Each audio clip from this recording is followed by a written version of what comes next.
yun sa ano? Sa Yun na lang, sa Muntinlupa, sa tapat ng munisipyo. munisipyo. So, marami nga siyang pasyente, kaya kailangan agahan mo yun. Ganun din. Kaya di pala ng tatay niya. Oo, kasi ang dami. Sino yan? Si Marlene kasi dinaano. Si Marlene.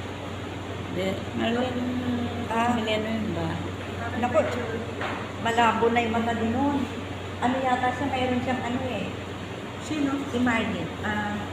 Karata? Hindi. Yung papunta yung pagkagulat eh. Yung anong tawag? Parang Glaucoma? Yung ang sa kanya naman, hindi na niya nakikita yung sabi.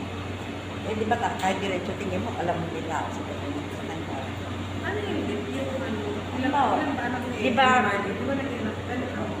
Dapat diretso yung tingin mo lang. Pero alam mo, may nakaninag din na nagawa. Alam mo yung tao yan. Siya, hindi naman. Wala. Parang madilim na yun. Kasi kasabihin mo niya na ako, isaan parang yan, sabi, hindi na. Dapat na operado. Kaya natakot ka kasi naging sa ayos. Marvin? Oo. Oo, matagal yan. Kausap mo ba? Hindi.